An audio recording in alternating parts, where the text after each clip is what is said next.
क्या Kashmir files tax free करो, और पीछे से दो जने कह रहे थे दारू की दुकानें बंद करो। अब इनको भी नहीं पता आज नारे किस चीज के लगाने, ऊपर से आया तो था 8 साल केंद्र सरकार चलाने के बाद अगर किसी देश के प्रधानमंत्री को विवेक अग्निहोत्री के चरणों में शरण लेनी पड़े तो इसका मतलब उस प्रधानमंत्री ने 8 साल में कोई काम नहीं किया। नमस्कार, आप देख रहे हैं न्यूज़ ज़रा हटके। इन्होंने एक चिट्ठी लिख दी चुनाव आयोग को कि हम तीनों एमसीडी को यूनिफाई कर रहे हैं, इसलिए चुनाव टाल दो। चुनाव आयोग ने चुनाव टाल दिया। कल को दिसंबर में गुजरात के चुनाव हो रहे हैं। अब जनता कह रही है ये गुजरात हारेंगे। अब अगर ये गुजरात हारेंगे तो ये 10 दिन पहले चिट्ठी लिख देंगे चुनाव आयोग को कि भाई हम गुजरात को और महाराष्ट्र को एक कर रहे हैं, इसलिए गुजरात के चुनाव टाल दो। गुजरात के चुनाव टल जाएंगे। अगली बार ये लोकसभा हारेंगे, चिट्ठी लिख देंगे जी ये पार्लियामेंट्री फॉर्म ऑफ सिस्टम बड़ा खराब है, हम प्रेसिडेंशियल फॉर्म ऑफ सिस्टम ला रहे हैं, संविधान बदल रहे हैं, चुनाव टाल दो। चुनाव टल जाएंगे। ये क्या मजाक बना रखा है इन्होंने, नौटंकी कर रखी है इन्होंने। भारत जनतंत्र है, देश ये बर्दाश्त नहीं करने वाला जो इन्होंने नौटंकी कर रखी है। कहते हैं हम दुनिया की सबसे बड़ी पार्टी हैं, हम तो जी दुनिया की सबसे छोटी पार्टी हैं। फिर भी डर गए तुम लोग।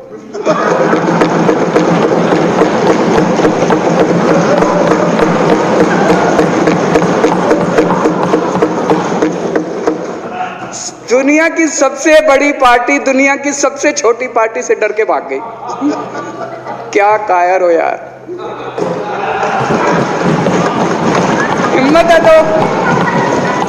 हिम्मत है तो चुनाव लड़के दिखाओ बीजेपी वालों, मान जाएंगे तुम। हिम्मत है तो चुनाव लड़के दिखाओ। कहते हो 56 इंच का सीना है, नहीं तो मान लो 56 इंच का सीना नहीं है, झूठ। नहीं तो मान लो कुर्ते के नीचे 56 इंच का सीना नहीं है, झूठ है ये। कल मैंने देखा, आपको भी बुरा लगा, मैं आपके कमरे में जब चाय पीने आया आपने मेरे साथ अपना दुख शेयर किया कि जब एलजी साहब ने भाषण शुरू किया ये सारे खड़े हो गए नारे लगाने। क्या कश्मीर फाइल्स टैक्स फ्री करो, और पीछे से दो जने कह रहे थे दारू की दुकानें बंद करो। अब इनको भी नहीं पता आज नारे किस चीज के लगाने, ऊपर से आया तो था ऊपर से आया तो था। तो दो जने कह रहे थे दारू की दुकान बंद करो, आगे वाले कह रहे थे कश्मीर फाइल्स टैक्स फ्री करो, फिर दूसरे वाले ने कहा बे आज कश्मीर वाला नारा लगाना है। तो जैसे रैलियां होती हैं उसमें कुछ टीवी वाले माइक लगा देते हैं कि हाँ जी किस लिए आए हो, तो वो यूं यूं देखता है किस लिए।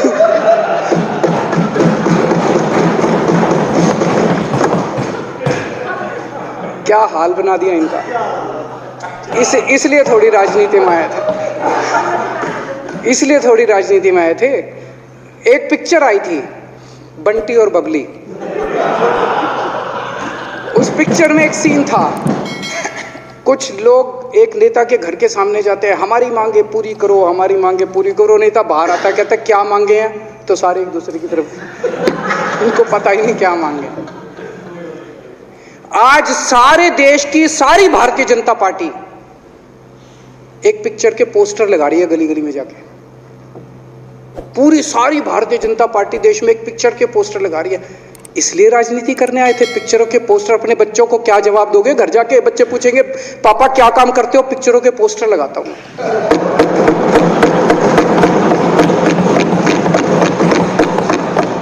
8 साल केंद्र सरकार चलाने के बाद अगर किसी देश के प्रधानमंत्री को विवेक अग्निहोत्री के चरणों में शरण लेनी पड़े तो इसका मतलब उस प्रधानमंत्री ने 8 साल में कोई काम नहीं किया। 8 साल खराब कर दिए। बताओ, विवेक अग्निहोत्री के चरणों में उनको शरण लेनी पड़ रही है, बचा लो बचा लो बचा लो। अगर किसी प्रधानमंत्री को कह रहे हैं कश्मीर फाइल्स टैक्स फ्री करो, अरे यूट्यूब पे डाल दो, फ्री हो जाएगी। टैक्स फ्री क्यों करा रहे हो? इतना ही तुमको शौक है, विवेक अग्निहोत्री को बोलो यूट्यूब पे डाल देगा, सारी पिक्चर फ्री है, सारे जने देख लेंगे एक ही दिन के अंदर। टैक्स फ्री की क्या जरूरत है? यूट्यूब पे क्यों नहीं डाल? कल एक मैंने अखबार में पढ़ा, हरियाणा के अंदर एक भारतीय जनता पार्टी का ही एक एमएलए था, उसने कहा आज मैं पार्क के अंदर इसकी फ्री स्क्रीनिंग करूंगा। तुरंत विवेक अग्निहोत्री का ट्वीट आया खट्टर साहब के, खट्टर साहब देखो ये फ्री में कर रहा है, इसको बोलो टिकट लेके करेगा। भाई साहब कश्मीरी पंडितों के नाम पे कुछ लोग करोड़ों करोड़ों रुपए कमा रहे हैं और तुम लोगों को पोस्टर लगाने का काम दे दिया। आंखें खोलो, क्या कर रहे हो तुम लोग?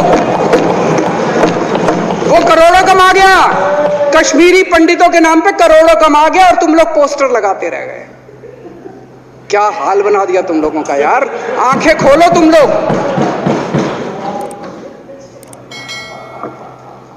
भेड़ बकरियों की तरह हाँक रखा है पूरे बीजेपी वालों को, भेड़ बकरियों की तरह हाँक रहे हैं। एक दिन बोले 3 का कृषि कानून लेके आए हैं, बहुत शानदार है, और फिर नीचे मैसेज आया भाई सारे जने तारीफ करो मोदी जी की। सारे बोले वाह मोदी जी वाह, क्या मास्टर स्ट्रोक है। और मेरे को याद है इसी सदन के अंदर इन लोगों ने उन 3 कानूनों की खूब तारीफ की थी, बोले क्या मास्टर स्ट्रोक है और क्या शानदार कानून लेके आए।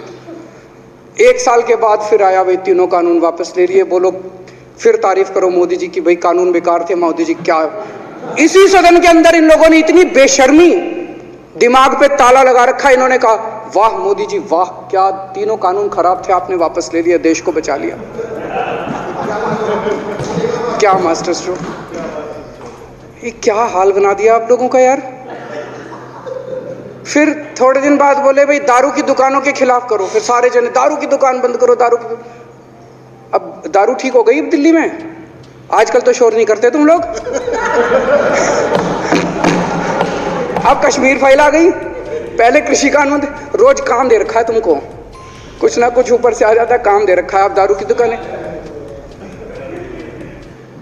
मेरा एक ही निवेदन है मेरे बीजेपी के साथियों से, आप तो अपने ही हो, आप तो सब अपने, मेरे छोटे भाई बड़े भाई बिदुरी साहब तो बड़े भाई हैं मेरे, आप तो सारे अपने हो यार। थोड़ा सा देश के बारे में सोचो यार, थोड़ा देश के बारे में सोचो। हिटलर भी जो था वो कम से कम अपने चमचों को नौकरी देता था, रोजगार देता था। इतिहास उठा के पढ़ो, उसने रोजगार तो दिया था। इन्होंने क्या दिया आपको? आपके बच्चों को नौकरी दी, आपके घर में कोई खाने पीने का इंतजाम करा, आपकी बिजली का इंतजाम करा। केजरीवाल काम आता है आपके भी घर की बिजली फ्री कर रखी है। दिल्ली के 12 लाख बच्चों को नौकरी दी है मैंने, स्कूल ठीक कर दिए, अस्पताल ठीक कर दिए। आपके घर में कोई बीमार हो, केजरीवाल दवाई पहुंचाता है, मोदी दवाई नहीं पहुंचाता। केजरीवाल काम आया। मैं बीजेपी के सारे कार्यकर्ताओं से कहना चाहता हूं, थोड़ा सा दिमाग खोलो। बीजेपी के सारे सपोर्टर्स को कहना चाहता हूं, थोड़ा सा दिमाग खोलो। ये भेड़ चाल बंद करो, भेड़ बकरियों की तरह हाँक रहे हैं ये आपको, ये सब बंद करो। दिमाग खोल के सारे जने बीजेपी छोड़ के आम आदमी पार्टी में आ जाओ।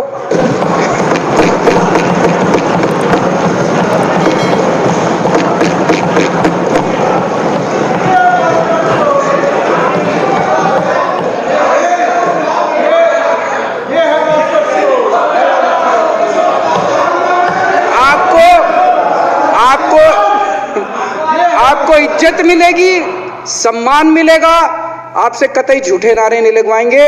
राष्ट्र निर्माण में आपको साथ लेंगे हम, राष्ट्र निर्माण करेंगे आपके साथ मिलकर। ये पोस्टर भी नहीं लगवाएंगे झूठी फिल्मों के। और जो भी करना हो, कम से कम यार ये पिक्चर का प्रमोशन करना तो बंद करो। ये गंदे लगते हो तुम लोग, अच्छी शोभा नहीं देता आप लोगों को यार। आप अच्छे आदमी हो, कुछ करने आए थे राजनीति में, कहाँ पिक्चर के पोस्टर और प्रमोशन करने में लगा दिया। कल एलजी साहब की स्पीच पूरे देश ने सुनी।